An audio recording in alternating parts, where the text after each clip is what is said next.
That will do.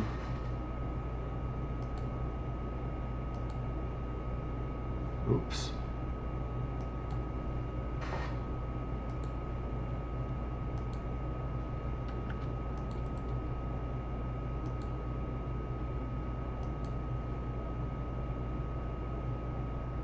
Okay.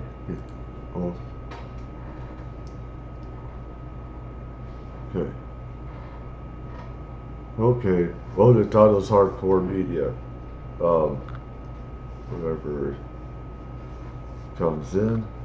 I wanted the truth to get out. I see places like, The Enforcer. I see other YouTube sites. I see mainstream news lying about Iranians and stuff like that. And,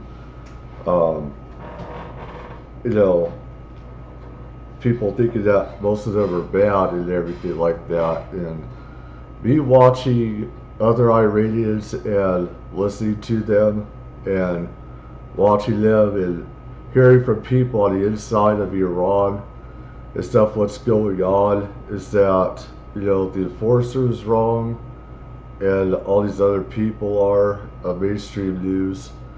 They're just not putting out the facts so much, and I'm afraid people are not going to know what happened. And so I decided to have 2C TV here.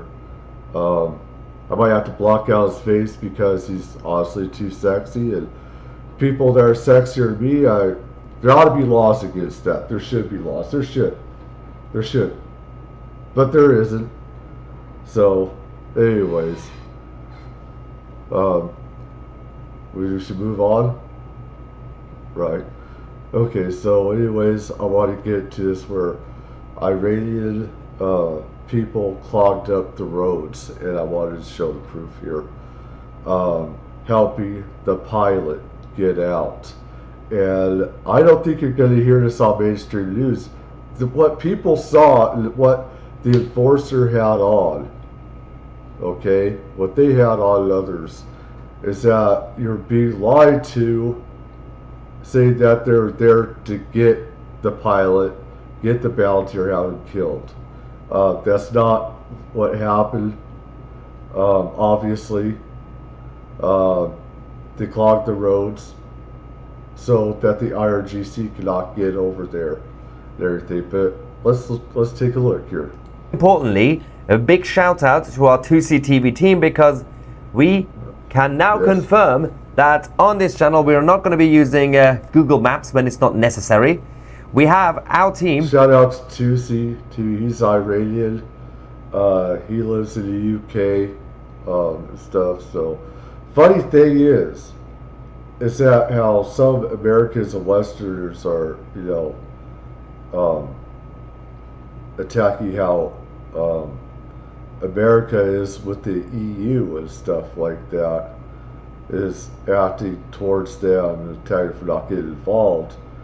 It's a bit funny how Britishers and some of the people from the EU, the natives, are attacking their own country, saying that they should have helped us. But anyways, it's just what I have now created and built our very own 2C TV interactive map. So we don't have to rely on anybody else. This is our own system, which obviously can actually, it's interactive, so we can actually show you exactly what's going on the ground, wherever it is, pinpoint locations for you guys. So we're going to use this interactive map that we now have to explain the rescue operation. All right, so before we get to this, let's go to the civilians in Iran, in Dehdasht.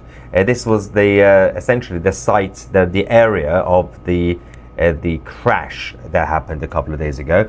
They decided to all get on the streets, to block the streets, to prevent the IRGC forces from searching and capturing the US pilots, and this is how it turned out. Let's watch the first clip and come back. So they all came out, and then there was another group from other villages that started driving through the main roads, and they basically they made it very, very difficult for the IRGC to be able to go through them. So they just literally stood around, like, okay, all we have to do is just block these roads, and they can't do anything. And that was incredibly successful.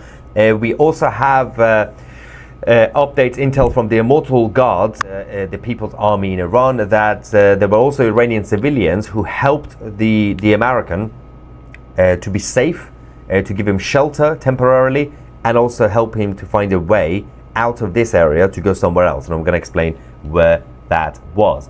Following this, everybody from the IRGC decided to go to roughly the area where the crash happened.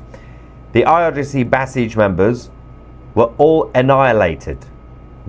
Literally, every single person who went there were killed by the Americans. This is actually a video filmed by the IRGC when they're the plainclothes Basijis. They go to the mountains, and they realize that everything's gone completely wrong. And one of them says they are, well, this was actually filmed by an Iranian, and they said they are soldiers, plainclothes. Oh God, oh Hussein, they have killed them. Yeah, that wasn't true. Or, yeah, this was after the Americans targeted them. And I will explain how this happened, because when you find out, when you discover the story of this operation, you're going to find it absolutely astonishing how successful the Americans were. This was a massive trap, huge trap set by the United States. Anyway, there's a few of them here.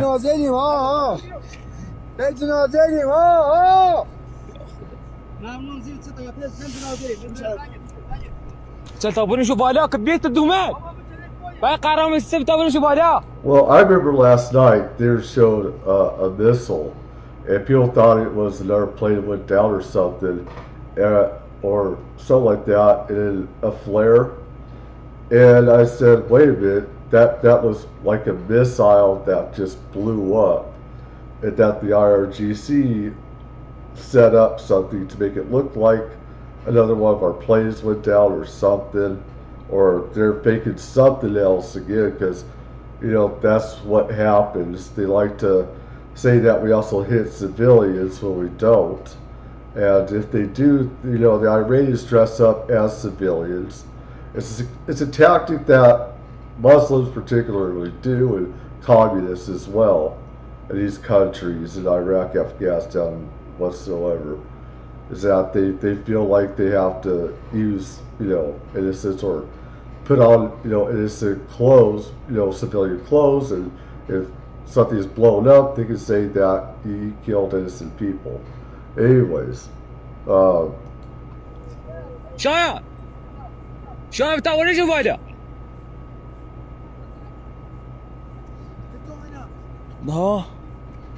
there are more of them. Yeah, I remember seeing that last night. It was like a chart with like birds on that. That's what. The interesting thing about, saying they are soldiers, plainclothing soldiers. They're all dead. One of the interesting things about this operation last night was that the liberal Western media, specifically the likes of CNN and others, that were reporting this in a very, very premature way. When we initially started getting the videos of the Iranian civilians blocking the streets near Dehdash, the media were saying that, oh look, the Iranian civilians have been told by the IRGC to go and capture the American, and they have listened. And then everybody else in Iran were like, what are you talking about? We're doing the exact opposite. Exactly. But the media started spreading lies, and then they had to retract it, obviously, because they realized there was absolutely no evidence. Now, part of the operation also included the route towards... I also have to say, if they're really after the pilot, and this one guy misrepresented the people there that live in the area where the pilots went down, is that if they were after that pilot, if they're after that money, they would have been all over those mountains and everywhere. If they wanted to, they would have been out there and everything. And I remember Goldie Gamari on her show. You know, she's an Iranian, stuff like that. I'm just listening to, whenever we're having conflict with somebody or something's in conflict, like Ukraine or something, I like to get stuff from the source. I like to get it from Ukrainians. I like to get it from Russians, Chinese, whoever.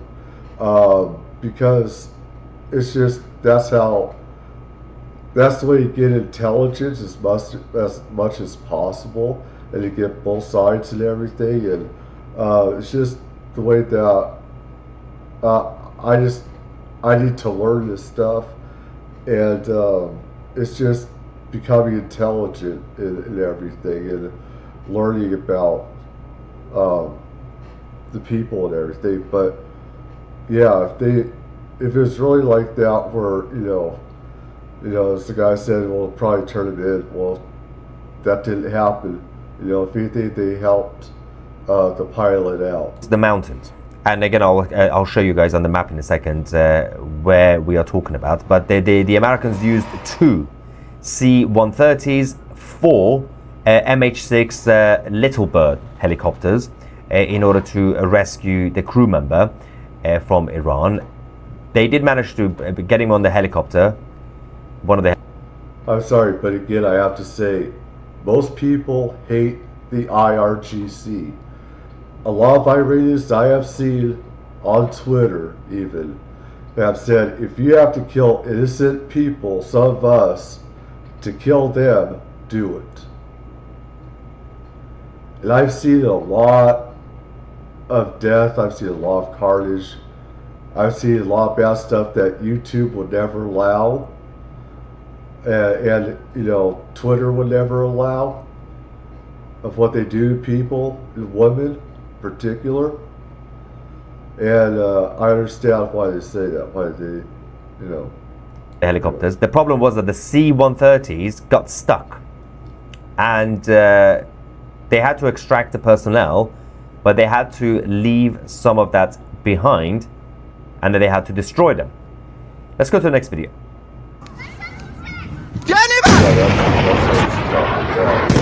So this was the clashes near Dehdash beforehand.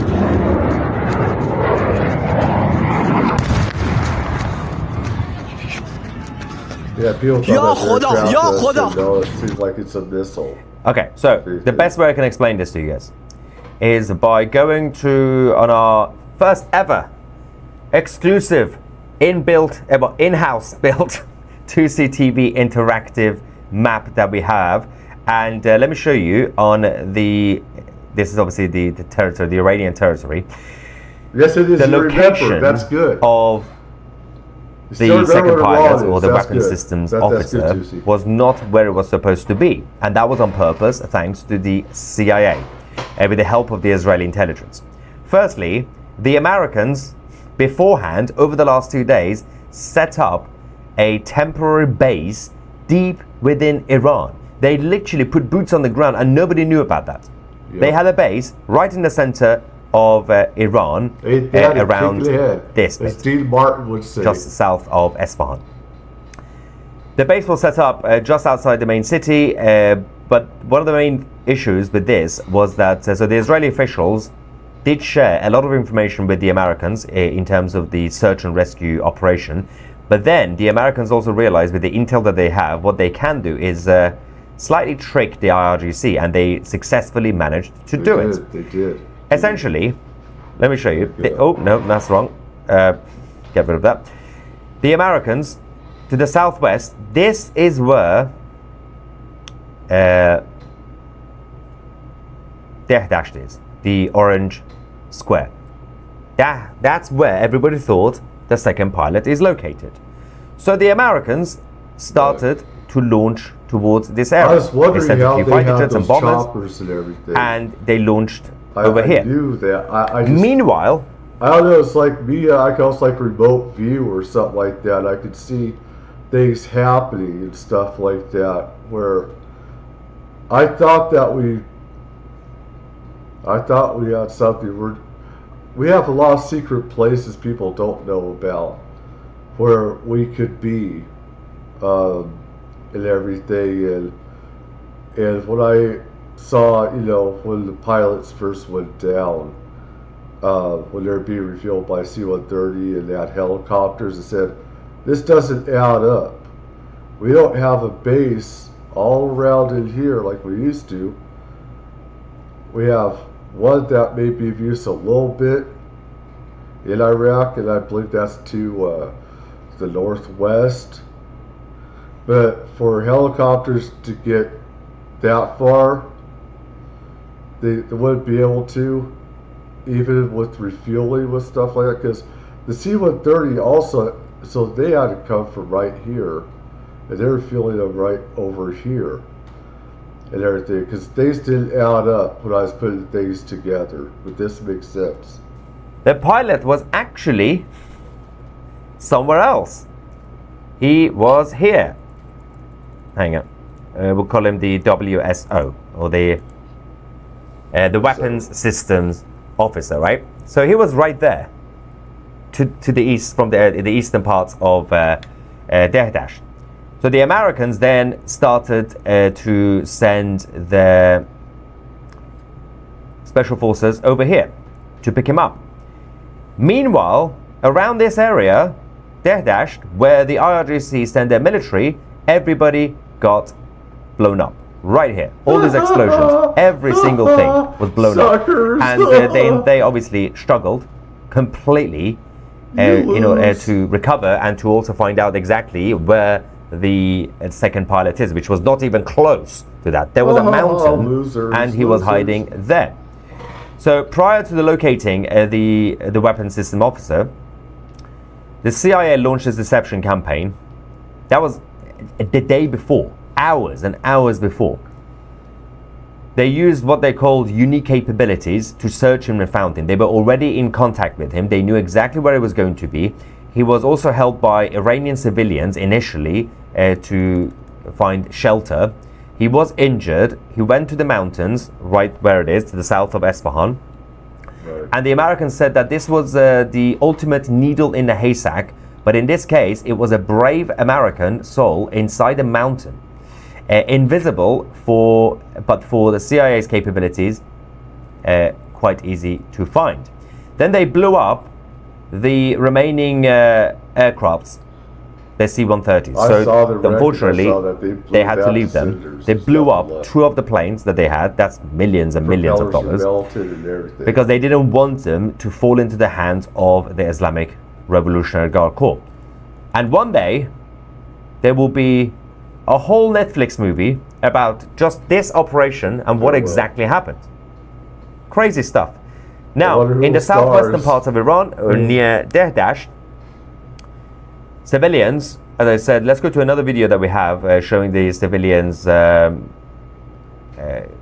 blocking the streets and driving towards the area to prevent the IRGC from capturing the Wizzo. Let's have a look at this and then come back.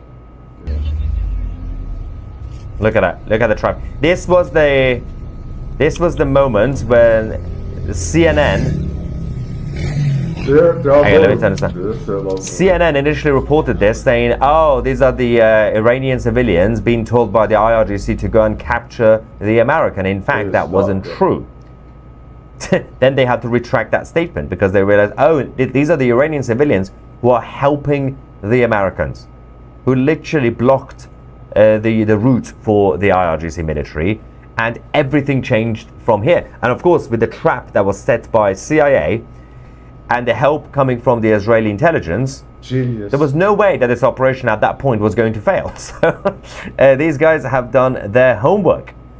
Now, we also have some aerial footage showing the two United States HC-130J Combat King 2 aircrafts that was, and the two helicopters that were destroyed. I mean, the rest of them were destroyed by the Americans. This is what we have. This was the site of the wreckage. Yeah, I don't know what they use, but that stuff is melted and burned all of it. Brian says, I don't trust Netflix to get this portrayed accurately. Maybe Apple TV then, fine. Apple TV will probably do a better job. Okay, also there is we have another footage actually showing the two C-130s that were destroyed by the US forces, as I said, because they didn't want them to fall into the hands of the enemy. I think we can also show you this quickly. Yeah. Look at that. I mean, wow. Those are propellers. This was also broadcast by the Islamic Republic state media. What did they use for that? And the fascinating part about this is that there was an image that was spread around by the IRGC showing their members, their military members, holding a pair of underwear that apparently belonged to the Americans, saying, well done, at least you captured the underwear. You did something. Well, why are you even bothering? Okay, let's go to what President Trump said, because he's been posting a lot of statements, including an extremely robust final warning to the Islamic Republic. They have until tomorrow, the 6th of April, to basically surrender and bow down to the president.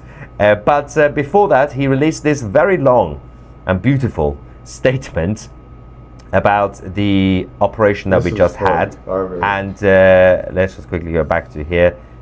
Just as a reminder, this was Dehdash, and also this was where the second pilot was actually located. President Trump said, we got him, my fellow American. Cowards. No, the Iranian people are not cowards. It's just, as I wasn't going to go into much more of this, but from what I know, the stuff that I have gathered from these sites and everything, is that Trump supposedly gave arms to the Kurds. There are 3 different types of Kurds, factions. One is separatist, one is for like democracy, and the other is just the group themselves that want, there's 3 factions, okay? And the thing is, civilians are allowed to own guns. Only the Islamists are allowed to have guns. You know, this isn't like the U.S. where we could go to, a place, and if you don't have, a felony, you can buy a gun or anything like that. They have the Immortal Guard that just started and everything, but they can only do so much, and they're telling people to stay inside still. Trump and them, they're telling them stay inside, we're still bombing. So, they need to get arms. The Kurds, supposedly, like I said, Trump says that he gave them arms to give to people, and it's not getting to the people. Now, which Kurds is a question, if he did indeed give them arms, because one faction even the Kurds don't like, so the Kurds don't like each other. So which faction did these Kurds do? Not only that, but Trump has screwed the Kurds, since he's been in office in Iraq and stuff, where he had base and everything, and how we used to work together for freedom and against, ISIS and jihadists in Iraq and everything. And we just, left shop. We took our military and everything. So we screwed them. So if Trump did give the arms to them, the Kurds could have said, thank you, F you, we're taking it. Since you screwed us and our brothers or whatever. But if he did if he did indeed give the Kurds arms, then it's what, faction, because I was watching a guy that's in charge of one of the guys that represents Kurdistan there in Iran, and they're loyal to Iran. They're not a splinter group. They're not a faction and everything. They're for the whole of Iran, everybody. And so, but like I said, when they tell people they're supposed to stay inside because they're to keep bombing, then they're to have to wait. And there's not enough people that are being armed. Are they cowards? No, they're not. It's just, when somebody tells them, it's like Trump gives mixed messages. He does this all the time. It's like he's saying, go out and fight. At the same time, the administration is saying, don't go out. We're bombing out there. Don't do it. Let us do our thing. Then you guys go in. Well, if you did give arms, they have to get those arms. They have to be trained. You can't just have them going out there shooting into the air. They don't know, if they can't shoot right, they can't shoot straight. They need to be trained also. So there's that going on too. Over the past several hours, the United States military pulled off one of the most daring search and rescue operations in US history for one of our incredible crew member officers, who also happens to be a highly respected colonel, and who I am thrilled to let you know is now safe and sound. This brave warrior was behind enemy lines in the treacherous mountains of Iran, being hunted down by our enemies, who were getting closer and closer by the hour, but was never truly alone, because his commander-in-chief, Secretary of War, Chairman of the Joint Chiefs of Staff, and fellow warfighters were monitoring his location 24 hours a day and diligently planning for his rescue. At my direction, the US military sent dozens of aircraft armed with the most lethal weapons in the world to retrieve. That's another question. Like I said, which faction did Trump supposedly give these weapons to? Was it Iraqi Kurds or was it Iranians? And there's 3 different factions of Kurds in Iran alone. And some of those Kurds are not good, and one of them is whatever. So not only that, like I said, Trump screwed some of the Kurds in Iraq and everything, so it's like, retrieve him. He sustained injuries, but he will be just fine. This miraculous search and rescue operation comes in addition to a successful rescue of another brave pilot yesterday, which we did not confirm because we did not want to jeopardize our second rescue operation. This is the first time in military memory that 2 US pilots have been rescued separately deep in enemy territory. We will never leave an American warfighter behind. The fact that we were able to pull off both of these operations without a single American killed or even seriously wounded just proves once again that we have achieved overwhelming air dominance and superiority over the Iranian skies. This is a moment that all Americans, Republican, Democrat, and everyone else should be proud and united around. We truly have the best, most professional and lethal military in the history of the world. God bless America, God bless our troops, and happy Easter. Okay, so following this, we also had a video statement by the Prime Minister of Israel, Benjamin Netanyahu, who sent this to the President. Congratulations, President Trump. All Israelis rejoice in the incredible rescue of a brave American pilot by America's dauntless warriors. This proves that when free societies muster their courage and their resolve, they can confront seemingly insurmountable odds and overcome the forces of darkness and terror. This rescue operation reinforces a sacred principle. No one is left behind. This is a shared value demonstrated time and time again in the history of both our countries. As a nation that repeatedly carried out daring rescue operations, and as someone who was wounded in such a mission and lost a brother in the Entebbe rescue, Israelis and I, we know what a bold decision you took. President Trump, Donald, my dear friend, once again, your decisive leadership brought another great victory to America. I salute you. We all do. Brilliant. Absolutely brilliant work by everybody involved in this operation. Someone says that I am so happy. Absolutely. A lot of Iranians have been celebrating as well since this morning in Iran, rescued on Resurrection Day.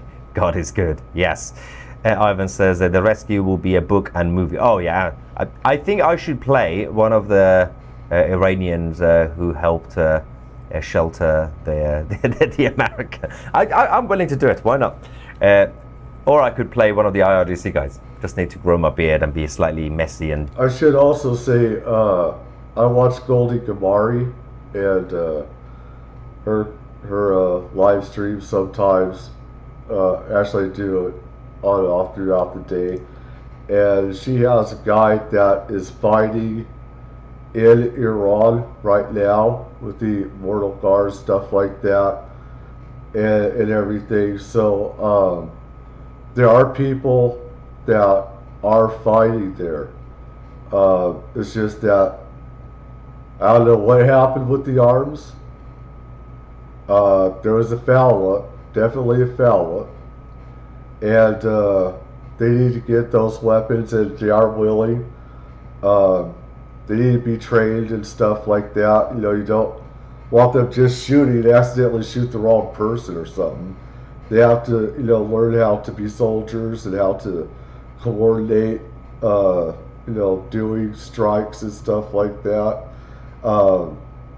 Get intelligence. They have to have certain bases of operations as well, and have communications networks and everything.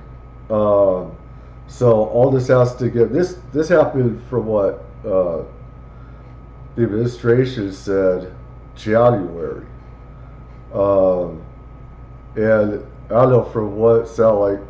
Well, Trump just giving them weapons. It did go into detail, but dirty and smelly, that will work as well. You know, who doesn't want to be a villain?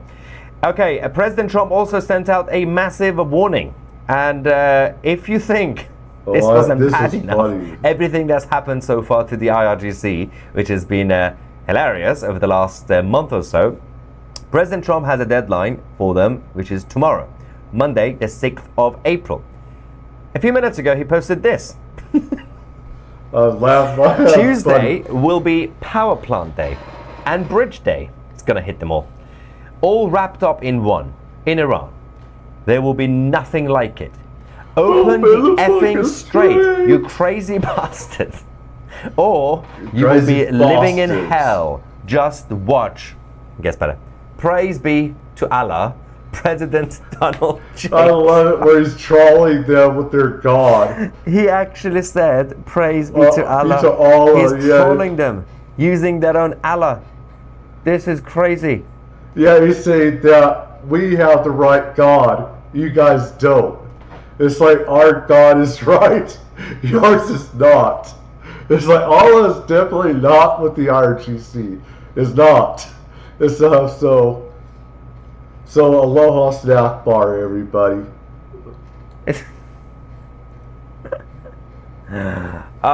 Praise be to Allah. And wow. That is just funny. He is by far the funniest president in the history of this planet, not just America. Let's also go back to Iran, and because I remember, I've been hearing, about people complain that, about Trump said he's going to bomb all these stuff. I don't think he is going to do all that. That, to me, my opinion and everything, that'd be a bad thing to get all the power plants and stuff like that. Just me, because you want as much of the citizenry with you, and you don't want them to suffer. And right now, most Iranians are definitely with Trump and Israel. As a matter of fact, most Iranians like Israel and the U.S. And we used to always get along. Then the Islamic State, not the Islamic State, but the Islamic regime came in the mid-70s, and they just totally destroyed all of those relationships and everything that we used to have. And a lot of that was Carter's fault, because he told the Shah, back then the king, to stand down. There were some issues over the last few hours. They are falling apart. The Islamic occupation forces in Iran. Firstly, we have had more ballistic missile launchers across the country who have now been hit. This one in Kermanshah.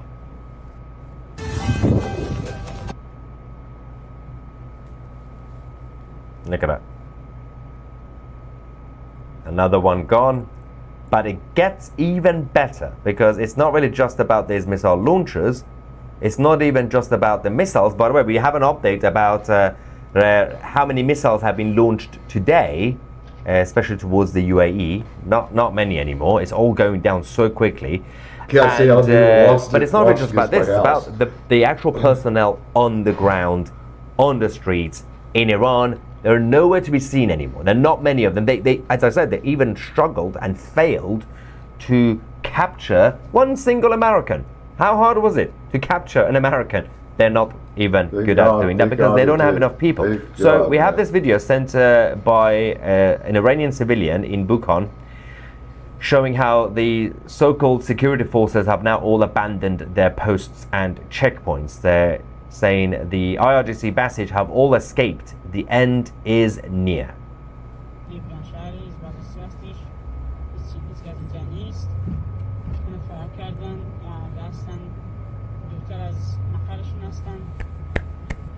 No, look, it's all empty. That's a checkpoint. That was supposed to be a checkpoint, by the way. And of course, as a lot of places have been reporting, as well as I've been, seeing as well, you have people from Afghanistan and Iraq flooding in here where they want to take their place. I'm sure the Iranians really love that, and I'm sure the people that fought against Iraq really love that too, where they just come in and they said, hey, we'll fight Americans or other Iranians here, which. So this bit, let me go back, that, all empty. Until days ago, they were stopping all cars, they were checking everything. All these are being abandoned, left, right and center, more of them every single day, despite the fact that they brought in thousands of foreign Arab forces, and also from Afghanistan. We've got proxies from Afghanistan and from Iraq, all invading Iran, invited by the Islamic occupation, and but nobody's there to man these checkpoints. What are they doing? Are they just walking around pretending to be tourists? Because we have seen some videos from the Iraqis. They're literally just making videos, walking around the streets of Tehran saying, this is nice. Oh, that building has a door. We don't have that in our country. The buildings here have windows. Wow. Anyway, so there is a couple of things that we're to discuss, including the situation in Lebanon. Before we get to that, we have a message saying Happy Easter, but again today it's 10:50 a.m. Eastern Time, 3:50, well that was 20 minutes ago, right? Yeah, BST, and it's still 7:49 AD in Tehran. The Immortal Guard will reset the clock soon. Brilliant. Hello, Mr. 2C. On this wonderful day, God bless the brave rescuers of the American pilots. Spot on. Okay, so let's talk about Lebanon. things are heating up. The president of Lebanon has now said that the Islamic Republic of Iran's ambassador is refusing to leave the country. So as you guys remember, a couple of weeks ago, the Lebanese government, actually a few weeks ago, since the beginning of the war, the Lebanese government initially banned the IRGC. Finally, after 47 years, Lebanon said enough is enough, get out. And then they also had to officially remove the ambassador and the diplomats of the Islamic Republic government. So he said, you need to get out. We don't recognize you anymore. We're not going to have meetings with you. But apparently, that guy is still staying around in Lebanon. He doesn't want to go back to Iran. I wonder why. He hasn't defected. He's still pretending to be an ambassador. He is literally self-identifying as ambassador. Nobody's talking to him. So the president said... Desperation, yes. He's refusing to leave. He is not officially an ambassador anymore. He hasn't submitted his credentials, and he holds no formal position at the embassy. The guy is refusing to go.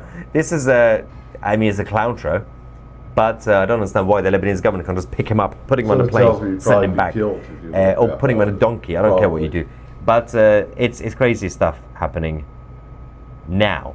But I think we can. I'm just going to get some more reaction, but I think we have more updates coming in from inside Iran. Before we double check that, I think the situation in we're going to also talk about Lebanon quickly in terms of what's happening on the ground in Lebanon, not necessarily just the government. But first things first, President Trump, the White House have now confirmed that President Donald J. Trump has been sending arms to the Iranian civilians since January, since the beginning of the uprising. He sent a huge amount of weapons via the Kurds into Iran, and what we don't know exactly is how many and how successfully every single thing went to the right person. I think obviously they have had contacts with the Immortal Guard through the Kurds and everybody else, and we know that they were also in touch with Mossad, so clearly there was some sort of network that was created between them and the Americans. That's officially been confirmed now by the White House.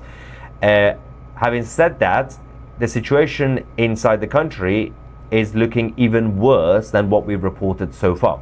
So I just spoke to my dad, who's in Tehran, and he said that at this point we can basically say that the economy is fully collapsing.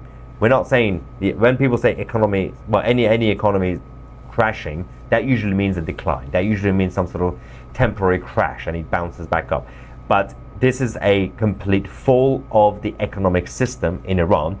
And if obviously the Americans decide to hit the power plants, for example, tomorrow, that's going to completely shut everything off. Right now, according to obviously my dad, but also speaking to our Immortal Guard sources, nobody has any money in terms of, for example, a lot of people can't pay their rent. They can't deal with any of their businesses because they don't have internet. Most people obviously need internet to operate, and a lot of their checks are getting bounced as expected. But there are no courts, there are no judges, there are no bailiffs. So the government has effectively told people in Iran, you got to look after yourself, just take care of each other. So if you can't pay your rent, you're going to have to come up with a deal with your landlord, because the government can't go and arrest you for not paying your rent. Everything's completely chaotic. And now, over the last few hours, we just received the confirmation that we are now getting major disruptions hitting the banking system in Iran, including the IRGC's own bank, which is the biggest bank in Iran, well, one of the biggest banks, the Bank Sepah. Their network has now been hit, which is obviously a key network for the finances of their... I just wanted people to know about what was happening, about the Iranians helping, save the pilot and stuff by keeping the IRGC away and everything like that. With Lebanon, I know that there have been underground tunnels made by Hezbollah, and where they put these big, those big missiles there, and everything, and they have underground, and they have these mechanical devices where they can they can open up the ground from underground. They have a stand that can, put the missiles right side up and fire them from wherever these underground locations are. So they've been mining this whole area. Look at this. This place used to be good until, the jihadists, Hezbollah, were in there. This is what happens with, the Muslim extremists, these terrorist groups. Death and destruction. It's just, and they're doing good. Lebanon was actually doing good for a while. There has to be some democratic reforms, and some Muslim extremists did not like that, including Hezbollah and everything, and October 7th happened and everything else, and this is, but they have stuff underground, and then look how dense this is. It's hard to find where they are. That is completely insane. That is crazy. Instead of having peace or whatever, they just, and good people suffer that make up the majority, that just want to have a good life. These people just freaking insanity. Anyways, I think get to Buzz Aldrin here. This is Tuesday. I also watch Goldie Gamari with the Armin. She's Iranian and so's Armin, and they're talking about how the Kurds, have 3 different factions just in Iran. So and then you have Iraq, which has theirs. So which faction did Trump give these arms to? How many? And, where or whatever. So, and how many people. So, let's get to this here. Alright.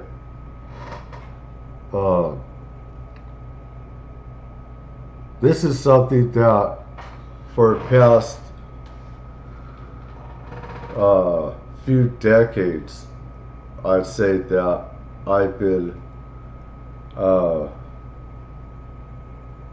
wondering about, because I know some of the astronauts have said one big reason why they staged, they went to the moon, right? But they have some stuff. They made a set of a moon landing, and they made scenes. And what a lot of people don't know is that these astronauts were always having UFOs were following them during the Apollo missions, and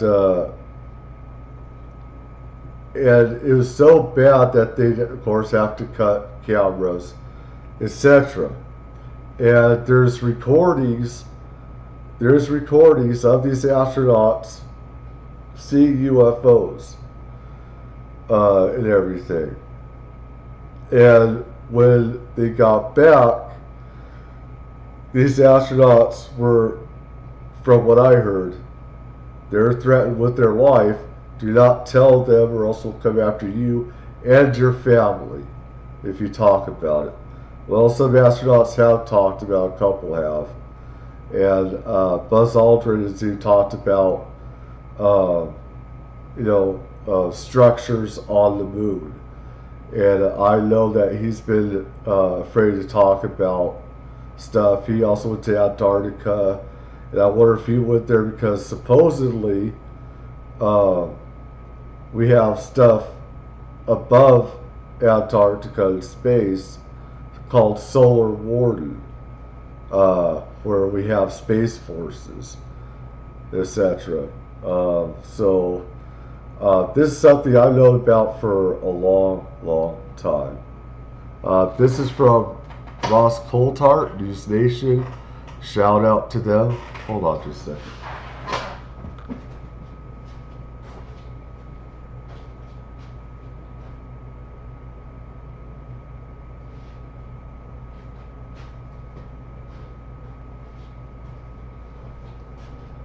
Okay.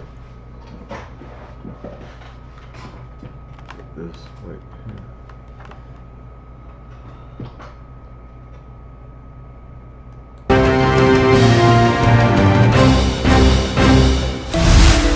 G'day and welcome back to Reality Check. I'm your host, Ross Coulthart, and today we've got part 2 of what has been an extremely well-received audience response to Max Manali-Dirikshani's presentation on so-called lunar anomalies.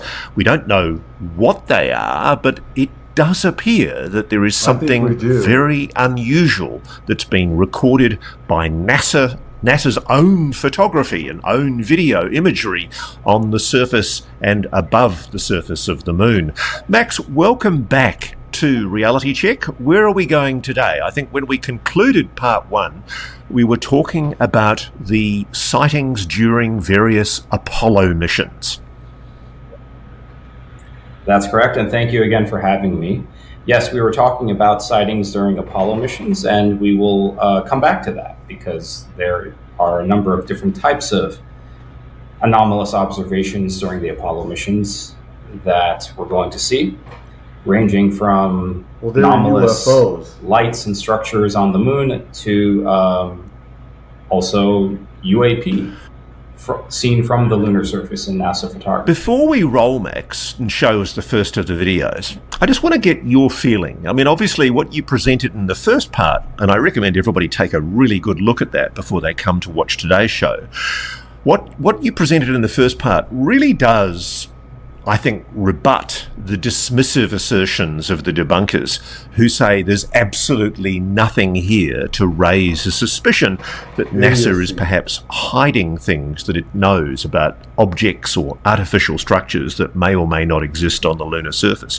What's your take? I mean, is this just pareidolia? Are we talking here about imagery that just happens to look artificial? Or do you strongly suspect that there is artificial structure on the moon? I strongly suspect that there are artificial structures on the moon, either active or inactive, or maybe both, maybe from multiple visitations from different civilizations over billions of years. I think that is a highly probable scenario, and I think that we have enough evidence of anomalies of various kinds on the moon and NASA imaging to support that sort of an inference. And I would mention that Carl Sagan himself thought it was also very likely that there were artifacts left in the solar system and that the moon was a likely place where they could be. Why would NASA conceal it? This is what I don't understand. I mean, as a journalist, obviously, we're always taught to assume a screw-up before a conspiracy. We actually use a more impolite word, but for the audience's delicacies, I'll use a more polite word like screw-up. Why would NASA conceal it? They don't want people to know the truth. I think there are a few main reasons. One is that NASA was founded as essentially an arm or an extension of the Department of Defense and the national security state when it was created by the Space Act, the National Aeronautics and Space Act of 1958. And that act makes it very clear that any discoveries that NASA makes in space exploration that have implications for national security ought to be classified or can be withheld from Congress and public knowledge, and that the administrator of NASA would have the authority to withhold that information, and so would the Secretary of Defense and the President as well. In addition, NASA's own first major report about the implications of the discovery of extraterrestrial life in the solar system, the Brookings Report of 1960, created just after NASA was created, concluded and recommended that, concluded that there could very likely be unpredictable and potentially catastrophic ramifications for societal stability. And it recommended that NASA seriously consider withholding that information. Knowing what we know about the military, the national security state, and their propensity to overclassify information that might have entail some sort of threat to American national security, I think it makes a great deal of sense that the leadership of NASA since its creation would do that at some point if they came. I gotta say real quick, because I know Ross wants to cut in too, is that I've always said there's two different NASAs. The classified military one that's also controls CIA, and that controls the part and tells NASA, has NASA scrub over or brush out UFOs and space pictures, whether it be Mars, the moon, or wherever else in space, the ISS space station, where UFOs have gone into some of these pictures. Hopefully people can still find some of those. It's not fake. And they stopped doing live feeds of the International Space Station. The live feeds that people would see now in the space station are not live. They're not. They say they're live. It's not true. And a lot of times when they used to have live, UFOs would start appearing, then the pictures it'd turn off immediately. And so, like I said, one thing is that some people, that I've talked to about UFOs, and what I see UFOs around here, whenever I go out a lot of the time, at night, just about whenever, is, what do you think of the moon thing? Going to the moon, I go, it's all BS. It's all a scam. Because they're just getting taxpayer dollars they don't deserve. They're trying to remain relevant. We already have stuff that could be at the moon instantly, just about, within seconds. We have, vehicles, re-engineered vehicles that could go to other galaxies already. It's total bullshit. And I said, I'm pissed, and I wouldn't watch it. I refuse to watch the bullshit of our government lying to people, especially some of these idiots, from I don't know, as smart as the guys at the enforcers could be, they could be at the enforcer could be. They could also be very stupid, where some think that UFOs aren't real. That is the dumbest thing I've ever heard. How can anyone think that they are fake? That they're not real? When Congress, has had these hearings saying that they're real, that we have ETs, and all this other stuff.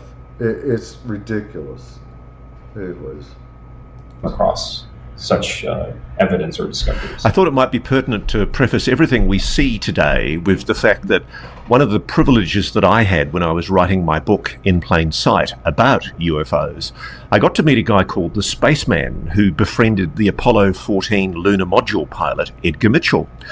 And the Spaceman, who's someone who prefers anonymity, he told me that contrary to what Edgar Mitchell had said in his lifetime as a public commentator, where he often acknowledged the likelihood of the existence of extraterrestrial life, but he denied ever seeing anything extraterrestrial during his Apollo moon missions, he'd told my friend that they were followed out on Apollo 14 and followed all the way back, and more importantly, that there was a presence on the moon, blue lights that he saw, and I think we saw some of that in the previous show. I had the experience a few years ago of talking to a reformed, if there is such a thing, gangster, who told me how easy it is to steal your data.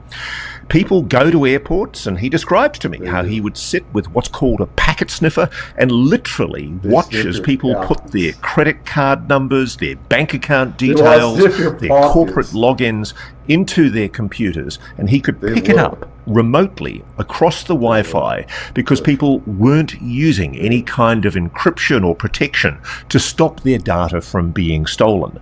That's why you need ExpressVPN, and I'm very happy to endorse it. There are people, scumbags out there, data brokers, who will steal your data and sell it to anyone ruthless enough to buy it. So secure your online data today by visiting expressvpn.com/Ross. That's expressvpn.com/Ross to find out how you can get up to 4 extra months. expressvpn.com/Ross. Let's get into what you have to show us today about the Apollo missions. Very good.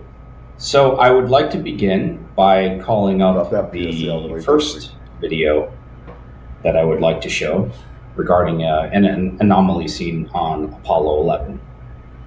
And Apollo 11 is the lunar landing mission. July 19th, 1969. As Apollo 11 makes its final approach to the moon, mysterious lights appear, dazzling the astronauts.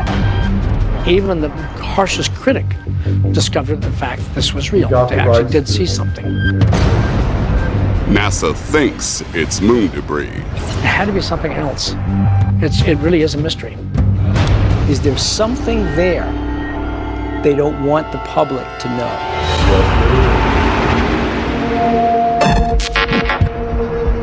Just hours before NASA astronauts take man's first steps on the moon, astronomers in Germany report a strange light coming from the Aristarchus crater.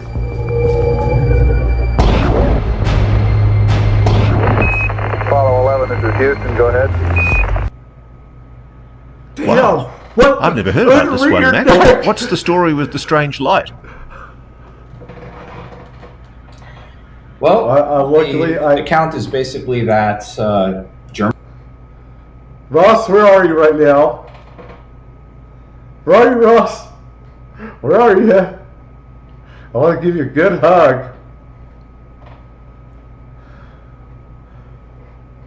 People, I believe still on HBO Max. They did before where you could, they also have the science channel on that if you get a subscription, which also have the travel channel, besides the learning channel, etc. I should check again, make sure. But if you want all this stuff together, then at least it was this way on HBO Max. You can access this, what they're talking about on there. And like I said, they have stuff on audio of the astronauts, where UFOs are following them and everything. And this is, I've said this, a lot of people believe that the landing was faked. It was not. It's bullshit. I know some of these guys, they wouldn't lie about it. What we did, why we had to make these scenes, is just in case we could not have it shown live. We had a stage set because they didn't want the public to know about the UFOs. That's why. That's why there were stages made of the moon landing and stuff like that. So, German astronomers saw a very bright, flashing crater from Earth, from their telescopes on Earth. And then NASA asked the Apollo astronauts, as they were entering lunar orbit, to check this out, to look in the direction of this crater known as Aristarchus on the near side of the moon to see if they could see this luminous glow from the crater. And so the astronauts took a look, and they confirmed that indeed it was anomalously bright and glowing. It had a luminescent aura, and that was completely surprising and unexpected to NASA scientists at the time, because the standard view of the moon is that it's a dead rock, essentially, with no geological activity, certainly no intelligent activity on it, at least at the time, beyond what humans sent there. And a crater shouldn't be glowing brightly.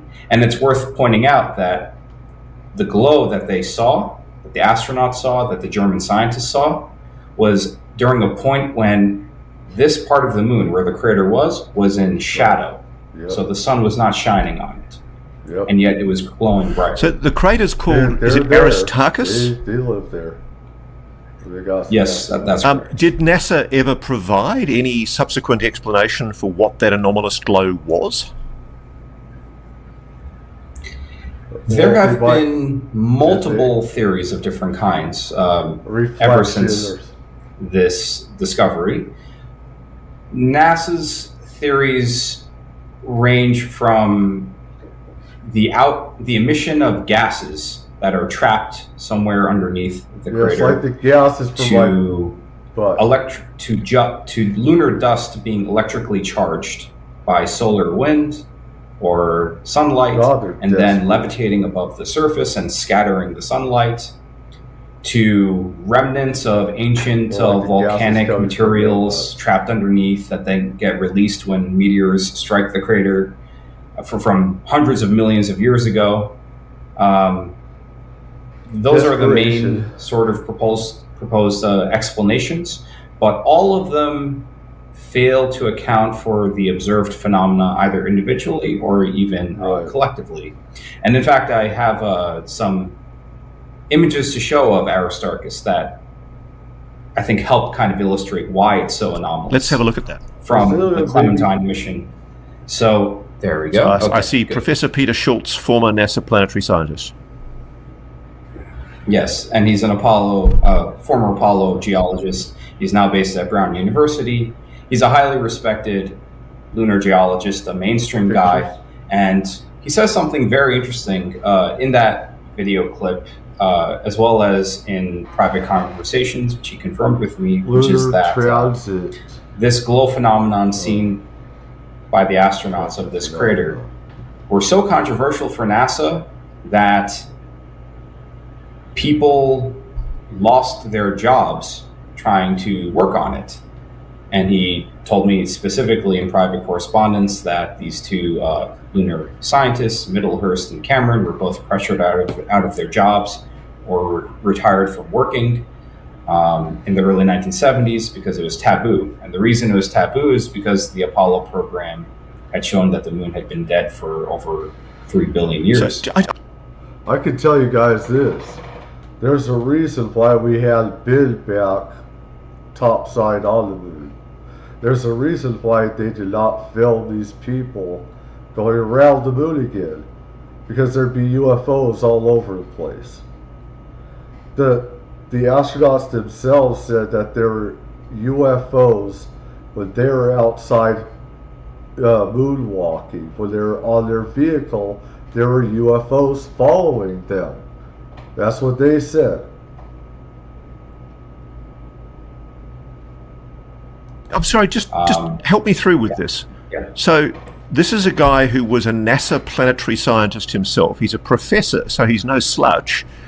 He's making the assertion that people were actually threatened with their loss of their jobs and fired because they were interested in investigating the lunar transient phenomena. Some were threatened with their life. That's correct, and that's what he confirmed to me in a private email correspondence. And presumably he's no longer working for NASA at the time that he spoke to you. Obviously. Right, yeah, he's a retired professor emeritus at Brown University. Did he give you any explanation as to why? I mean, NASA's, as well as being obviously a defense intelligence organization, it's a scientific organization. Why would a scientific organization want to constrain people from investigating transient lunar phenomena like a glow in a crater?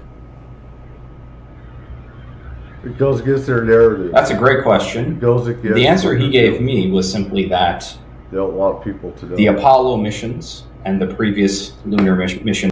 This is the reason, like I've been saying this for decades. All right, decades.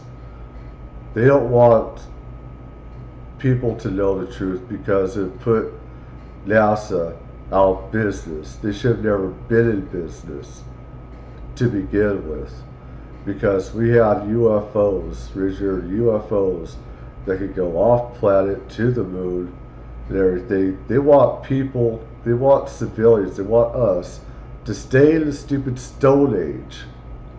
They don't want us to have access to vehicles, technologies with limitless potentials and go to the stars. They want to keep us here using rockets, using Stone Age technologies. They want us, they just want us to be like Neanderthals. Well, their secret society, they can use all this magic, all these UFOs, go wherever they want. While the rest of us are living in a simulation that's totally fake and not real. We are in a different type of simulation. So, from NASA concluded that the moon is geologically dead, that its last geological activity happened over 3.2 billion years ago. And so these types of luminous phenomena are physically impossible. They cannot happen on the view of the moon established then. Schultz himself has some heterodox ideas about geological activity might be continuing to happen over the course of millions of years, very, very gradually. They're not widely accepted. And so he chalks it up to just, I guess, ideological resistance or inertia from NASA, which reached a different conclusion. But I think there could be another explanation here, and that's simply that maybe there is interest in research, or there was, into these transient lunar phenomena, but they didn't want that research to be done publicly, in the public eye, because of potential implications as an instance maybe of extraterrestrial artifacts or ruins active on. Now, let's be very clear here. We're not saying it is ET, but if there's nothing to hide, why would a scientific organization like NASA want to hinder people from investigating transient lunar phenomena? It just makes no sense to me. I agree, and that's one reason to sort of continue looking. In the transcripts, you can see this is the official Apollo 11 transcript after the astronauts were asked to look in the direction of Aristarchus crater from lunar orbit. And you can see Neil Armstrong here says to Houston, "Hey Houston, I'm looking north upward towards Aristarchus now." And he says, "There's an area there that's considerably more illuminated than the surrounding area. It just seems to have a slight amount of fluorescence to it as a crater can be seen. And the area around the crater is quite bright." And here NASA writes, "Aristarchus is the brightest crater on the face of the moon." And here Buzz Aldrin confirms the same thing. And they're trying to understand why it's so bright, and they're not sure. Did they get Michael Collins when he was in the command module orbiting to have a look as well? Yes, so he was also in the lunar command module with them, and so here he says there doesn't appear to be any color involved in it. But what's interesting is, so he also saw it, and here in this exchange they were talking about it. And what's interesting is that Houston tells them, "Can you look more closely with a monocular at the crater?" And Aldrin says, "Stand by one," in other words, to get it. And then there was a break in the communication. And then over a minute passes, and then they're starting to talk about something else. And this part is sort of unexplained in the transcript. And is there any photograph at all of what they were seeing? I thought I'd seen Yes, so the Clementine, many photographs. The Clementine mission took a photograph, and this is the Aristarchus crater. This, by the way, is hundreds of kilometers by hundreds of kilometers area. So this is the crater. It's quite large. And as you can see, it's extremely bright. It has a bluish, whitish glow. And it's also unusually symmetric looking. What's also important to note is that NASA produced some false color here because their measurements indicated that the crater is actually luminescing not just in the visible light spectrum, but also in the ultraviolet spectrum that we can't What are the implications of that, Max? What does that mean? It means that there's some sort of energy source that is producing the luminescence. It's not merely, or it's hard to understand that as just merely reflected light of any kind. In other words, it's brighter than it. I just hear so many people I've heard, say that even the moon shouldn't be there. There have been stories that supposedly there was a time when there wasn't a moon around Earth, and so many, even some scientists, believe that the moon seems to be hollow on the inside, that a lot of stuff just does not add up. The moon just doesn't make sense and everything, so it appears to the naked eye. It's actually emitting more light than we can actually see with our own eyes in a higher frequency or higher energy. Did it show up under infrared cameras as well? Was there infrared heat? That's a good question. I believe that is the case, but I do not know if there's a photograph that explicitly shows that. There probably is somewhere. And so, what is it? It's 60 plus years since the Apollo 11 mission. I mean, it's the most famous exploration mission in the history of humanity. Why do we not have an answer for what it is that was causing the glow on Aristarchus crater when the moon was in shade, no less? Yeah. Well, NASA's approach to this historically has been to propose various prosaic explanations. For example, one of the most popular is that in a later mission, I believe it was Apollo 15, measurements were made of various spectra of the moon, and they detected the radioactive signature of a certain radioactive element called radon around Aristarchus. And so this is an element that is related to the radioactive decay of another radioactive element called thorium.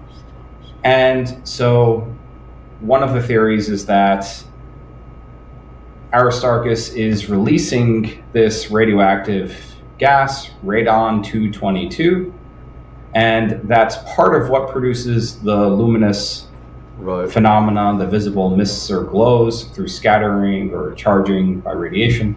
But it's never been proven, and they've never actually aligned the outgassing with specific glow phenomena. Because what's really important to note about Aristarchus is it wasn't just that the astronauts saw it from orbit in Apollo 11. It wasn't just that German astronomers saw it from their observatories in 1969. There are actually reports going back to at least the 18th century of multiple red glowing spots near the crater, and throughout the 19th century, documentation of visual observations of unusual mists, glows, and colorations, including a reddish hue on the crater floor, and so on and so forth. So these observations have gone on for hundreds of years at least. Right. And there is still no settled definitive explanation of what it could be, and at least one of the major ones proposed, that electrostatic effects kick up dust and levitate it, has been ruled out by NASA's own experimental studies, but there's still no settled answer. And I guess one point of view on this is that maybe they don't want to have a definitive answer to this question if we keep in mind the Space Act and the Brookings Report, at least for the public eye. Another possibility is that they're just not sure and they don't want to admit to. Well, from what I've heard, we stopped having these moon landings because we started, having everything in the black. We're to put the cloak and veil over us having sending forces over to the moon. And in some instances, even us working with ETs on the moon, where their bases are, where we can work alongside with them. We could have bases of operations there. And that was one reason why they stopped doing the landings and everything, is because they just wanted to have everything go dark and where they could just do whatever they want. So to that, because agencies don't like to admit when they don't know something. Look, maybe it's as simple as that. Sure. Maybe it's as simple as that. Well, that's certainly intriguing. And yet, gosh, 66 years on, we have no answer. Yes, so it's still an ongoing area. Not 66, sorry, 56. 56, yeah, if you're counting since... And I notice also there's that blurring again. I mean, is the blurring an artifact of the way they took the photographs, or is that unnecessary blurring? Why would NASA blur the images around the Aristarchus crater? It's a good question. I don't know if it was unintentional or intentional, but there was never any explanation as to why these major portions were blurred out. In the later Lunar Reconnaissance Orbiter imaging, these portions are not blurred out, but that doesn't really tell us very much. So, yeah, it's an open question why there are these blurred out sections which you can't see anything through. I mean, it doesn't make a lot of sense to take a photo reconnaissance image of an area of the moon, a key crater that's luminescing, and to have, let's be realistic, at least say a third of the photograph is obscured by blurring. Yeah, they do that because they want strange, unusual. Why else would they blur it? Interestingly enough, actually, Apollo 18, the mission that was planned after Apollo 17, was actually going to land around near Aristarchus. But then the mission was canceled along with the entire Apollo program after Apollo 17. Which is interesting. That suggests to me that NASA's clearly interested in Aristarchus, and maybe it's as simple as they just don't know the answer to the mystery yet. That could well be, yeah. Now, I think if we're just looking at this as scientists and not assuming any nefarious intentions from NASA, I think NASA should seriously pull this up. Yes, I can. So let's go to yours. There is actually a portion of the crater. This is a photograph, a close-up photograph of the crater itself. And what you see seemingly built into one of the walls of the crater near the floor is this structure that almost looks like an entrance. It has like a U-shaped top and almost a square-like entrance. Do we know how wide? Do we know how wide that apparent opening is, Max? We know roughly it's on the order of about 50 to 200 meters or so, approximately, wow, based on the data from the Lunar Reconnaissance Orbiter. So it's quite large. Like a person could easily walk into, an astronaut could easily walk inside of it. And it looks unusually geometrically precise, I would say, given the top and this apparent entrance. And it's near the floor, inside near the floor of the crater. This wasn't my discovery, but it's a discovery of right here, like owner of the Lunar Lunar Anomalies Facebook page. And so I'm using their photo and giving them credit and for Max, that. Is there any explanation from NASA for the apparently anomalous right-angled shapes that we see there? No, NASA has never commented on this. And yet NASA never gives a response. Why not? Yeah, it's an excellent question. I think part of it is that I'm sure some of the scientists, I think there might be a mix of answers. One is that some of the scientists don't know, and they don't want to admit that they don't know for sure what it is. They don't want to acknowledge the possibility that it might be something extraterrestrial, because some scientists are uncomfortable with that idea, even NASA scientists. Another possibility is that they know about these anomalies and they're researching them, but they... Surface of the moon at the Aristarchus crater. Thanks for that one, Max. Any more? Thank you. Yes, so I'd like to bring up the second video.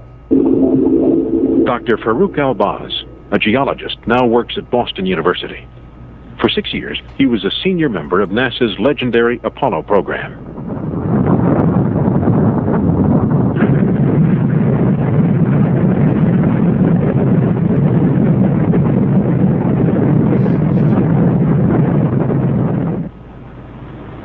He was head of astronaut training and responsible for intricate experiments that were scheduled for testing on the moon's surface.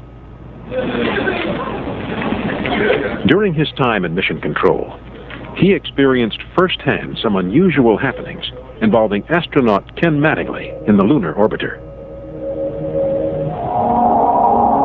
The one most peculiar sighting of something that we never found out what it was, and we thought it should be easy to,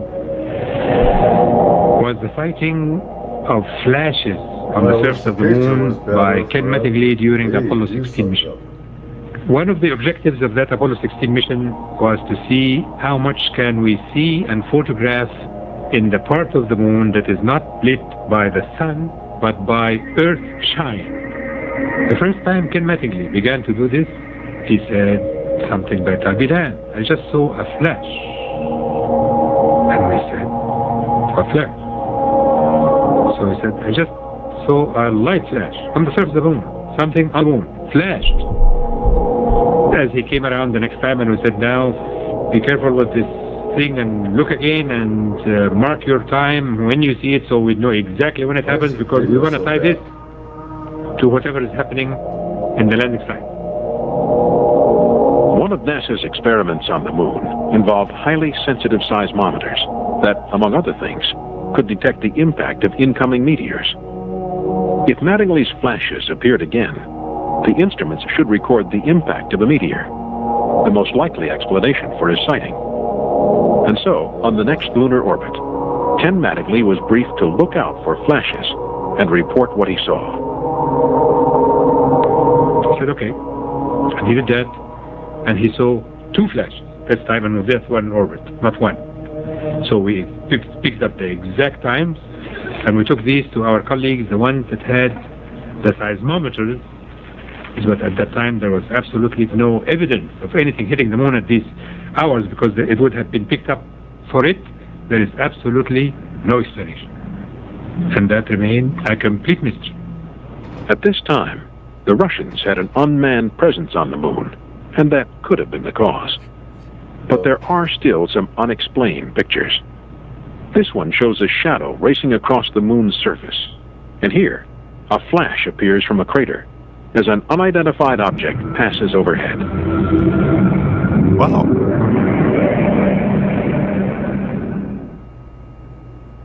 Wow. Okay, I'm not holding my breath. I'm presuming there was no explanation from NASA for those objects. Is that right? No. No explanation. In fact, it's not possible. I have not been able to find any sort of formal write-up or report about Ken Mattingly's observations of these flashes repeatedly and Farouk Al-Baz's conversations with him. No follow-up, no official report, no nothing. It's just this. And did astronaut Mattingly ever speak publicly? Was he ever asked publicly about what he'd seen? Not to my knowledge, no. And unfortunately, he's passed away. But Farouk Elbaz is still alive, and he's still based at Boston University. I've tried getting in contact with him to ask more questions about this incident, but so far I've had no luck getting in touch with him. There are a lot of these sorts of anomalies, and NASA actually did write at least one, not about the flashes, but about that thing streaking across that we saw in the video. There's very they more videos of stuff. Have written an internal report which they call moon pigeons, moon pigeon anomalies. That's how desperate. So they refer to these UFOs over the moon as moon pigeons, and part of the reason they did that is because they didn't want to create a UFO flag. Why? I mean, this is what I don't understand. Is clearly, let's a priori assume the basics. We know there is something anomalous being filmed on the surface of the moon by Apollo 16. It's not known debris from the mission itself. Why not discuss it? I mean, why hide this? If there's nothing to hide, why be secretive? Why not speak publicly about it? They have to admit that everything else.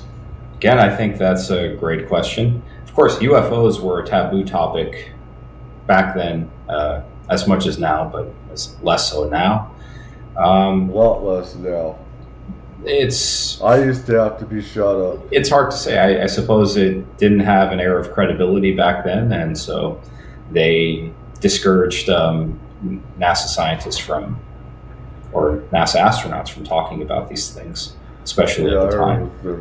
In fact, if we can maybe jump to the Buzz Aldrin video series, this I think is particularly insightful and notable, and it's related, of course, to the video that we just saw.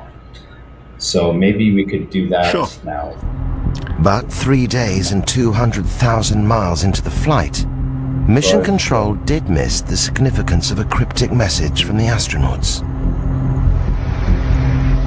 Do you have any idea where the N4B is with respect to us? Stand by. The crew required information on the current position of the S4B, the final stage of the rocket which had been jettisoned away 2 days earlier. This short message hid an extraordinary turn of events. Apollo 11 wasn't alone in space. There was something out there that was close enough to be observed, and what could it be? Traveling alongside Apollo 11 was a mysterious object, like this one filmed on a later mission. If the object wasn't part of Apollo's rocket, it could be only one thing: a UFO. Mike decided he thought he could see it in the telescope, and he was able to do that. And when it was in one position, that it had a series of ellipses. But when you made it real sharp, it was sort of L-shaped. That didn't tell us very much. NASA knew very little about the object reported by the Apollo 11 crew. It was obviously an unidentified flying object, but such objects were not uncommon, and the history of even Earth orbit space flights going back over the previous years indicated that several crews saw objects. Despite having a clear view of the UFO, the crew were wary of reporting it to Mission Control. Now, obviously, the three of us were not going to blurt out, "Hey, Houston, we got something moving alongside of us, and we don't know what it is. Can you tell us what it is?" We weren't about to do that, because we know that those transmissions would be heard by all sorts of people, and who knows what somebody would have demanded that we turn back because of aliens or whatever the reason is. So we didn't do that, but we did decide we'd just cautiously ask Houston, where how far away was the S-4B? Unaware of the drama unfolding in space, Mission Control radioed the position back to Apollo 11. Apollo 11, Houston, the S-4B is about 6,000 nautical miles from you now. That's way too far, yeah. And a few moments later, they came back and said something like it was 6,000 miles away because of the maneuver. So we really didn't think we were looking at something that far away. So we decided that after a while of watching it, it was time to go to sleep and not to talk about it anymore until we came back in debriefing. To this day, whatever it was the crew saw has never been positively identified or officially acknowledged. The possibility that you might encounter aliens in space has to be considered in a very sensible and positive and realistic way. There were a lot of people within the program who went off later and became convinced that UFOs existed. And that led to some concern on NASA's part, where they got the agreement of the crew never to publicly talk about these things for fear of ridicule. For fear of ridicule. You know, the thing that really strikes out a bit about that to me, Max, is where Buzz Aldrin says, obviously, we would never talk about this. Why? Why would you obviously never talk about perhaps the greatest discovery in human history, that we're not alone? This is the theme that's running through a lot of what we're talking about here, that there does appear to be some kind of an understanding among the Apollo astronauts in particular. They weren't to talk about anomalous objects.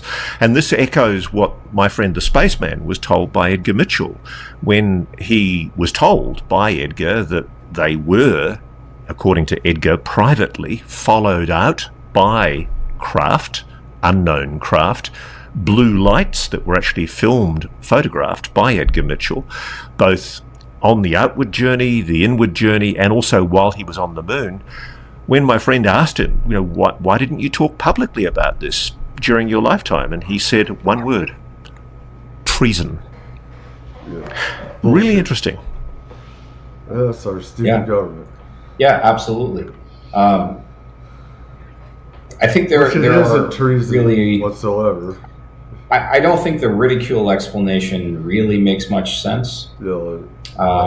I think the more logical explanation is that they were simply not allowed, and that's what Edgar Mitchell was referring to by treason, because of the. And of course, I've heard, some others have heard that they said with some astronauts where, if you talk about this, we'll kill you and your family. So that, and plus it'd be a federal crime, national security, David could sign papers, national security BS, and each time you talk about or some part of it, that's 25 years to life imprisonment. So the obvious national security threat or implications. I mean, if you think about it, this something following us, we don't know what it is. This was, I mean, I've often thought about this, and the boogie. I've spoken privately to some astronauts who won't go public. And if you think about the Apollo 11 mission, this was humanity, this bunch of advanced apes, for the first time leaving the bonds of Earth and going to another part of the of space, landing a craft. It was a hugely historic moment. And if you're an advanced non-human civilization, or perhaps a future human civilization, this was one of the greatest events in the history of humankind. I can imagine an alien intelligence, or even an advanced future human intelligence, would be taking a very close interest in that event. They would. And maybe it wouldn't want its presence to be known. But what I don't understand is why, if NASA is aware of this, why would they not want it to be known? Intriguing. Yeah, it has to. I think it has to come back to, if you have knowledge of this sort of thing happening, you don't want. I mean, this was the Cold War too, and let's not forget, if there was this competition between the U.S. and the Soviet Union, would also give NASA an incentive to keep certain things close to the chest. Okay, let's analyse that though. Why would revealing the fact that the Apollo missions were followed out by non-human craft in any way help the dastardly Ruskies? I don't understand it. I would have thought. My understanding is that the Russians are in on the same secret. So why conceal it? The Chinese are on the dark side, but they have base there as it is. Perhaps they wanted to keep this a secret because they wanted to study this phenomenon without interference from maybe the Russians. So they wanted to study it quietly. Maybe they thought there would be some technology on the lunar surface that they could analyze and maybe return to Earth even. And if the Russians knew or suspected that there were ET artifacts on the moon, or maybe an active ET presence, maybe they would be more motivated to try to get to the moon. This was still, Apollo 11, very early in the Apollo mission and the space race.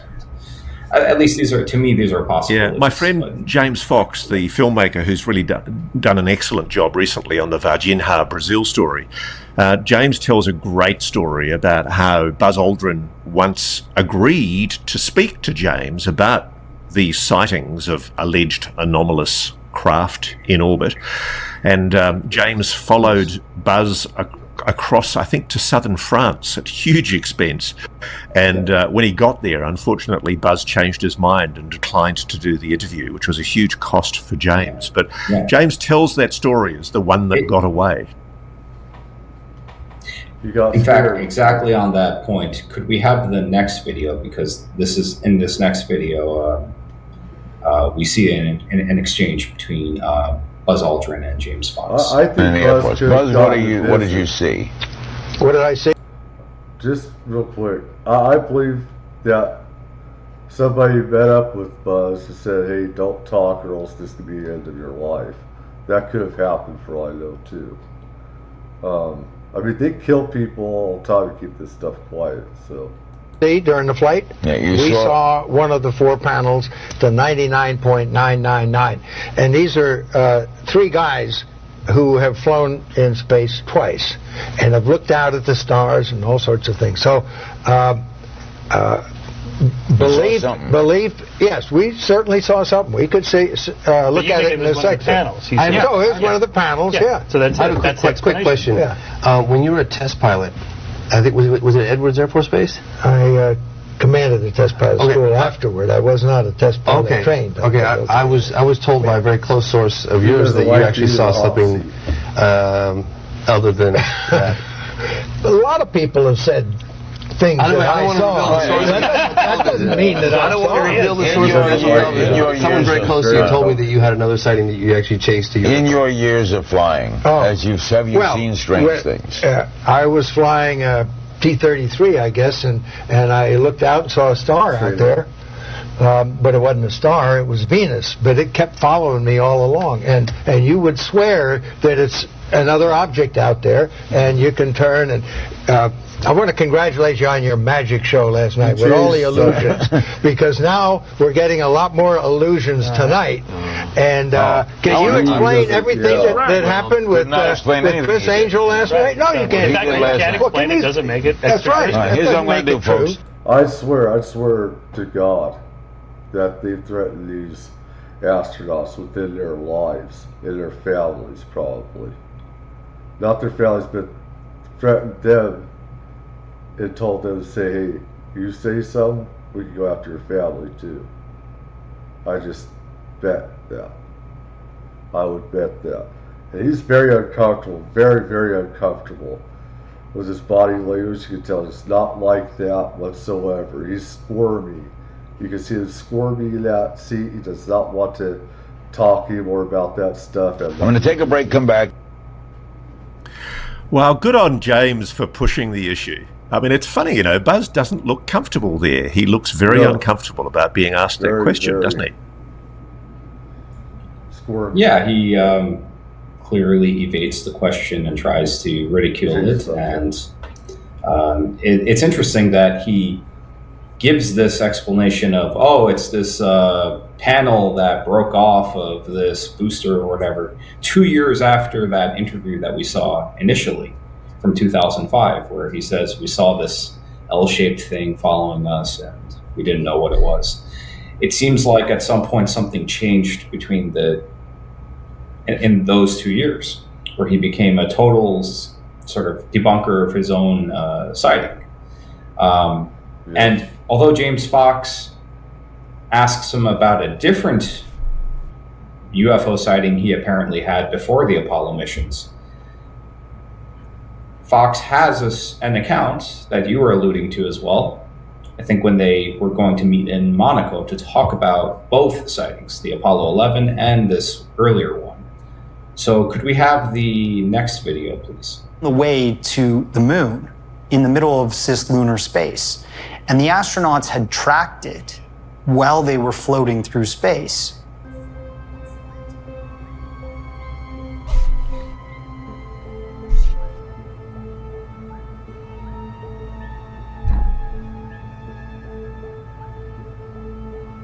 Do you have any idea where the informant is with respect to stand by? Buzz Aldrin could have been one of these important figures that actually proved there is UFO activity happening in outer space. But unfortunately, he became very contradictory on his initial story in the mainstream media. Right. There was something out there that was close enough to be observed, and what could it be? Mike decided he thought he could see it in the telescope, and he was able to do that. And when it was in one position, that had a series of ellipses. But when you made it real sharp, it was sort of L-shaped. That didn't tell us very much. Now, obviously, the three of us were not going to blurt out, "Hey, Houston, we got something moving alongside of us, and we don't know what it is. You know, can you tell us what it is?" We weren't about to do that, because we know that those transmissions would be heard by all sorts of people, and who knows what somebody would have demanded that we turn back because of aliens or whatever the reason is. So we didn't do that, but we did decide we just cautiously ask Houston, how far away was the S4B? And a few moments later, they came back and said something like it was 6,000 miles away because of the maneuver. So we really didn't think we were looking at something that far away. So we decided that after a while of watching it, it was time to go to sleep and not to talk about it anymore until we came back in debriefing. I saw this illumination that was moving with respect to the stars. We were smart enough to not say, Houston, there's a light out there that's following us. So technically, it becomes an unidentified flying object. And I said, that's all I could think about. But in any case, I was on set, and I was just a gopher, and I turned out I got a little role, but Mickey Rooney's like, "Oh, what are you doing when you're not, here helping us out?" And I said, "I'm making a UFO film." He goes, "Oh, I'm friends with Buzz Aldrin, and you should talk to him sometime. He's got some pretty interesting, stories." And so that was my initial in with Buzz Aldrin. And then I would say probably 3 years later, I met Faye Ann Potter, Buzz Aldrin's sister. So I'm talking to Faye Ann Potter, and I said, "I heard I found out it was her brother was Buzz Aldrin," and I'm like, I worked on this movie set, and I found out, through Mickey Rooney, that your brother had, a sighting. But I didn't get any specifics. She said, "Oh yeah, he had 2 encounters with UFOs. And one was when he was piloting," this is what she told me. This is what Buzz Aldrin's sister told me, okay? She said that he had, and I don't know what year it was, but I think it was before he went to the moon. He was flying a fighter jet, and he chased a disc.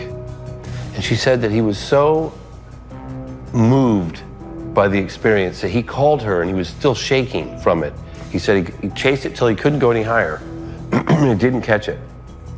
That's what she told me. Then she said he also told her that they saw something or something followed them to the moon. But it was like not just a quick sighting. I think it went on for like a day or two. That's what she told me.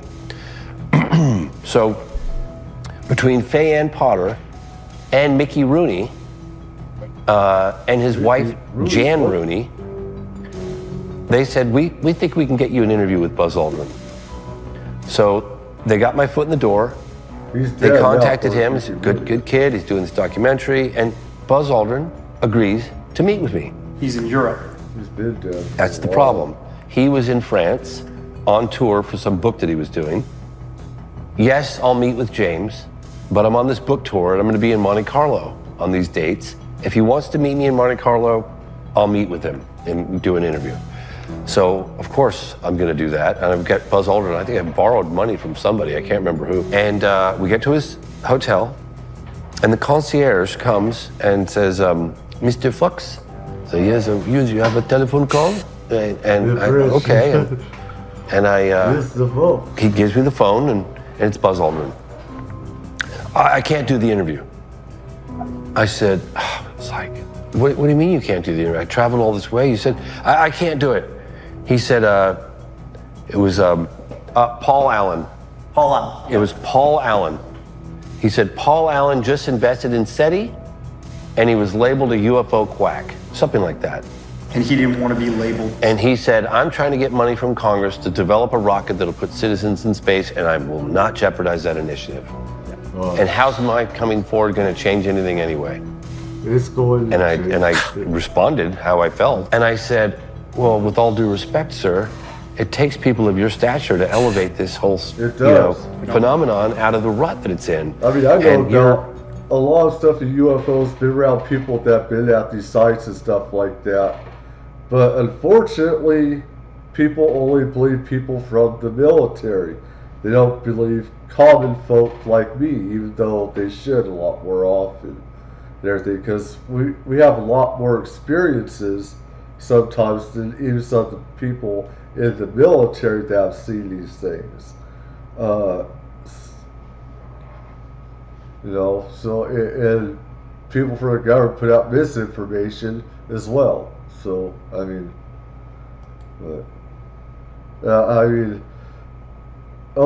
retards and idiots, clowns are always going to say that people like us are quacks or whatever, when we've always known the truth. But, it would have been powerful. You can't just dismiss it, even though I know of other astronauts that said they've seen UFOs and they said, oh, he's messed up in the head now. He doesn't know what he's talking about. And this guy's eating ass kicking, in my opinion, for saying that, because that's not true. Contribution, your testimony would be of the utmost significance. He said, well, I'm not doing it. And he was almost kind of angry or something, like well, I did something wrong, And, but he said, how's my story going to change anything? He didn't deny it at all. And he was going to go on camera and tell me about it. 12 men have ever walked on the moon, and the man who did it the second time anyone walked on the moon was Buzz Aldrin. He was part of the first mission that got there. The NASA astronaut on Apollo 11. He's here with a model of Apollo 11. He was with the first pair with Neil Armstrong, of course. And Buzz, the panel remains so that they might want to pop something at him. But Buzz, what's your connection with this program? What did you see? What did I see?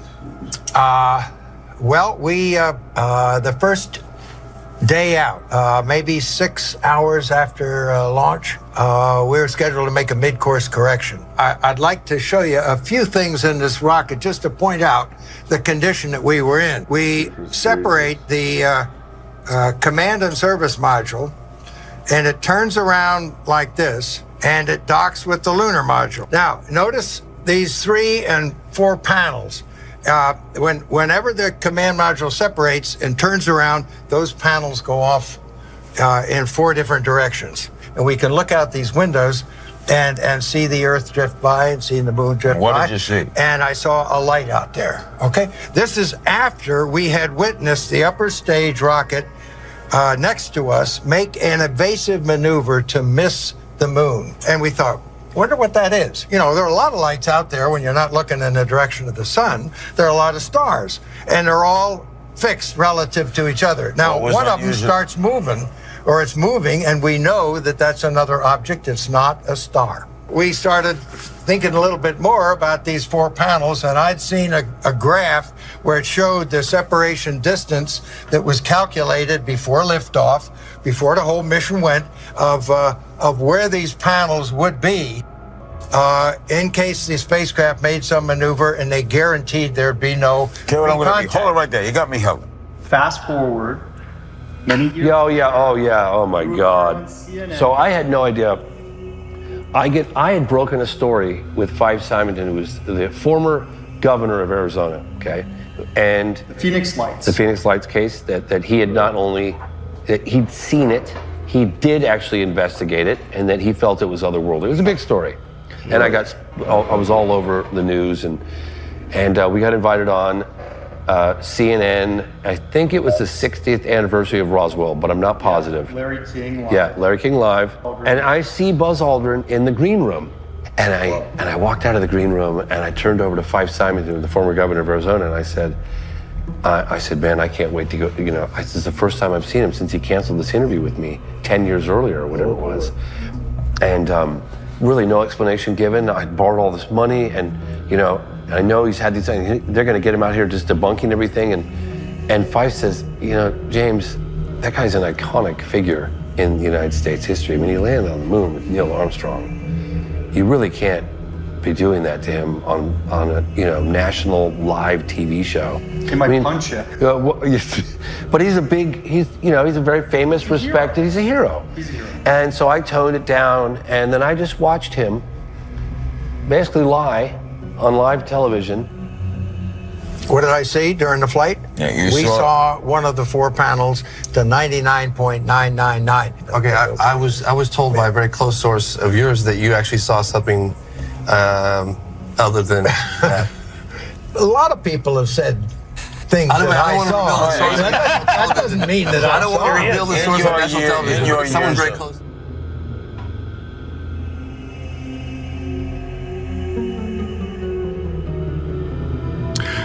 In your years of flying, have you seen strange things? I was flying a T-33, I guess, and I looked out and saw a star out there. But it wasn't a star, it was Venus. But it kept following me all along. And you would swear that it's another object out there, and you can turn and... I want to congratulate you on your magic show last night with all the illusions, because now we're getting a lot more illusions tonight. And can you explain everything that happened with Chris Angel last night? No, you can't. You can't explain it, doesn't make it. That's right. Here's what I'm going to do, folks. I'm going to take a break, come back, and get the thought. And one of my biggest regrets was I didn't get Faye Potter on camera. I never thought she would just die so quickly. I didn't even know she was sick, But Faye Potter told me that he had a very dramatic encounter with a flying saucer while he chased a disc, is what she said, while piloting a fighter jet, and that they were followed by something that they were not able to explain to the moon. She did not say he had a sighting on the moon. She didn't tell me that. She said on the way to the moon. Right. Now, what happened on the moon, I have no idea. But that's what she told me. Apollo 11 was purely symbolic. It was land on the moon in the middle. Okay, so if we can pause there. Great work from filmmaker Darcy Weir, who's a friend of the show, Reality Check. He did a great series on the anomalies with the Apollo moon missions, and it was good to see Darcy's interview with James Fox there. Clearly, James did his best, but unfortunately, he wasn't able to extract an admission from Buzz. Do we know, Max? Is the explanation of the panels at all plausible as a prosaic explanation for what it is that Buzz Aldrin says he saw? It doesn't.